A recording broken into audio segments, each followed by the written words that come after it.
Hi అందరికీ. ఈరోజు నిమ్మకాయ పచ్చడి చేసుకుందామండి. నిమ్మకాయ తెచ్చుకున్నాను మార్కెట్ నుంచి. నిమ్మకాయలు మంచిగా కడగాలండి. కడిగి పొడి క్లాత్తో మంచిగా తుడుచుకోవాలి. తుడుచుకుని ఫ్యాన్ గాలికి ఆరబెట్టుకోవాలండి. ఇది తుడిచి నేను ఫ్యాన్ గాలికి ఆరబెట్టానండి. ఆరిపోయింది మొత్తం. అసలు తడి ఉండొద్దండి. తడి ఉండకుండా కడిగి ఆరబెట్టుకోవాలి. ఇప్పుడు ఇది కట్ చేసుకోవాలి. నిమ్మకాయలు మీరు ఇలా తోలు పలుచగా ఉండాలి. నిమ్మకాయ చూస్ చేసుకోండి. ఇంకా మచ్చల కడ లేని నిమ్మకాయలు చూసుకోండి. మచ్చల కడ ఉండకూడదు. ఇప్పుడు నేను కొంచెమే చేస్తున్నాను కాబట్టి కొంచెం మచ్చలు ఉండి ఏం కాదు. నేను తక్కువ చేస్తున్నాను. ఎక్కువ చేసుకుంటే మచ్చలు లేకుండా ఇలా పలుచగా తోలు పలుచగా ఉండాలి, స్కిన్ పలుచగా ఉండాలి తీసుకోండి. ఇప్పుడు ఇది కట్ చేసుకుంటా.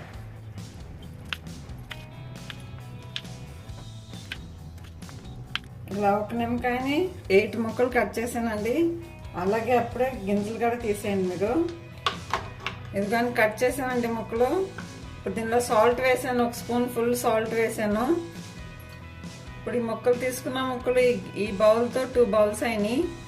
ఇప్పుడు సాల్ట్ వేసానండి నేను. ఇప్పుడు మూత పెట్టి ఇలా కదుపుకోవాలి. సాల్ట్ మొత్తం కలవాలి.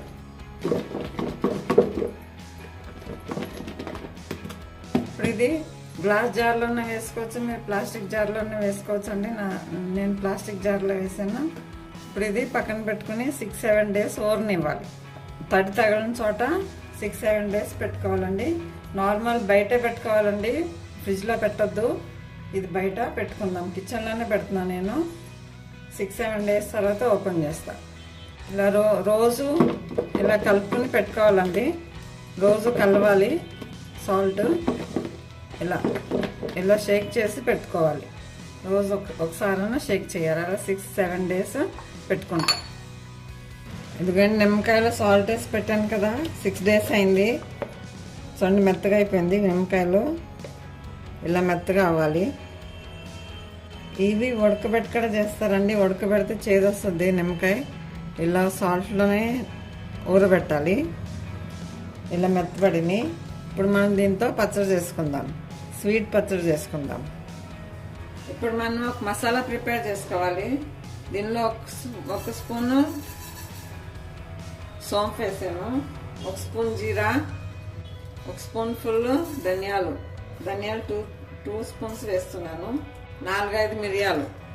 నేను తీసుకున్నది కొన్ని నిమ్మకాయలు కదా, అందుకని 1 స్పూన్ వేసానండి. మీరు ఎక్కువ నిమ్మకాయలు తీసుకుంటే ఎక్కువ వేసుకోవాలి.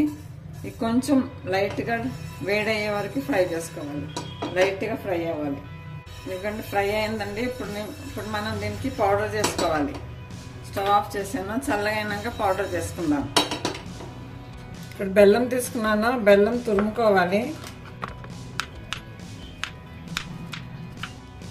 ఎందుకంటే ఇలా గ్రైండ్ చేసుకోవాలండి. కొంచెం బరకగానే ఉండాలి. ఇప్పుడు మనం సోంపు, ధనియాలు, జీలకర్ర, ఇంకా మిరియాలు ఫ్రై చేసుకున్నాం కదా, ఆ పౌడర్ అండి ఇది. ఇక్కడ నేను 1 కప్పు బెల్లం కూడా తురిమేసుకుని పెట్టుకున్నానండి. మనం తీసుకున్నది నిమ్మకాయలు 2 కప్స్ ఉన్నాయి, అందుకనే 1 కప్పు బెల్లం తీసుకోవాలి. ఇక్కడ ప్యాన్ తీసుకున్నాను. ప్యాన్లో బెల్లం వేస్తున్నా. బెల్లం కరిగిస్తానికి కొంచెం 1 స్పూన్ వాటర్ వేసుకున్నాను. 1 టేబుల్ స్పూన్ వాటర్, ఎక్కువ వేయద్దు. వాటర్ వేస్తే పచ్చడి పాడవుతుంది అనుకోవద్దు. వాటర్ బెల్లంలో ఎవాపరేట్ అయిపోతుంది. ఇప్పుడు బెల్లం కరిగే వరకు కరిగించుకుందాం.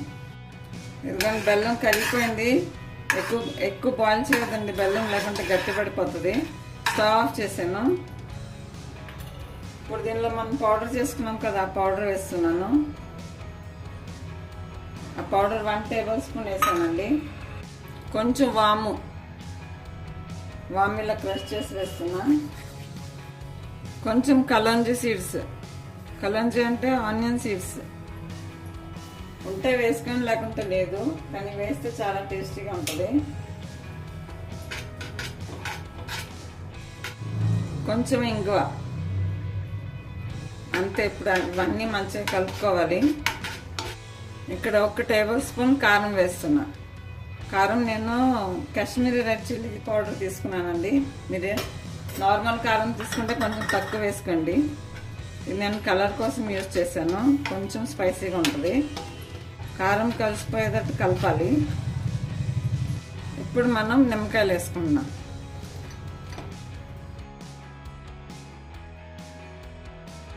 ఇప్పుడు దీనిలో ఆయిల్ వేయాల్సిన అవసరం లేదండి. ఆయిల్ వేయకుండానే పచ్చడి రెడీ అయిపోతుంది. చాలా మంచిదండి హెల్త్కి. చిన్నపిల్లలు అయితే చాలా ఇష్టంగా తింటారు. ఇది విటమిన్ సి చాలా ఉంటుందండి దీంట్లో. ఇంకా మనం బెల్లం వేసాం కదా, విటమిన్ ఏ కూడా ఉంటుంది. ఈ పిల్లలు నిమ్మకాయ పచ్చడి తినరు కదా, అందుకని ఇలా స్వీట్ పచ్చడి చేసి పెట్టండి పిల్లలకి. డైజెషన్ కూడా చాలా మంచిది. మనకి ఎప్పుడైనా కడుపులో బాగాలేదు, నిమ్మకాయ పచ్చడి వేసుకుని తింటే చాలా రిలీఫ్ ఇస్తుందండి. అంతే అండి, నిమ్మకాయ స్వీట్ పచ్చడి రెడీ. నా వంటలు మీకు నచ్చుతున్నాయి అనుకుంటున్నాను. నచ్చితే లైక్, షేర్ అండ్ సబ్స్క్రైబ్ చేసుకోండి. ఇంకా నా వంటలు ఎలా ఉన్నాయో కామెంట్ కూడా చేయండి. నేను మీకు వెరైటీ రెసిపీస్ చేసి చూపిస్తున్నానండి. మీరు ఇంట్లో కూడా ఇలా ట్రై చేయండి. వెరైటీ రెసిపీస్ ఎప్పుడు ఒకేలాగా కాకుండా ఇలా వెరైటీగా ట్రై చేస్తే బాగుంటుందండి. పిల్లలు కూడా ఇష్టంగా తింటారు. రెడీ అండి మన పచ్చడి. ఇప్పుడు ఇది గ్లాస్ జార్లో స్టోర్ చేసుకోవాలి. స్టోర్ చేసుకుని మనకి ఎప్పుడు కావాలంటే అప్పుడు తడి లేకుండా పొడి స్పూన్తో తీసుకోవాలి. నేను కొంచెమే చేశానండి. మీరు కావాలంటే ఇంకెక్కువ కూడా చేసుకోవచ్చు. చాలా రోజులు నిల్వ ఉంటుంది. ఫ్రిడ్జ్లో చేసుకుని ఫ్రిడ్జ్లో పెడితే 1 year వరకు నిల్వ ఉంటుందండి. దీనిలో మనం తడి ఏమి యూజ్ చేయలేదు కదా, ఉట్టి నిమ్మకాయలు, సాల్ట్, ఇంకా బెల్లమే. ఇప్పుడు దీంట్లో మీకు బెల్లం సరిపోయిందో చూసుకుని స్టోర్ చేసుకోండి. ఇంకా మీకు స్వీట్ కావాలంటే ఇంకా కొంచెం బెల్లం ఎక్కువ వేసుకోవచ్చు. Thank you for watching.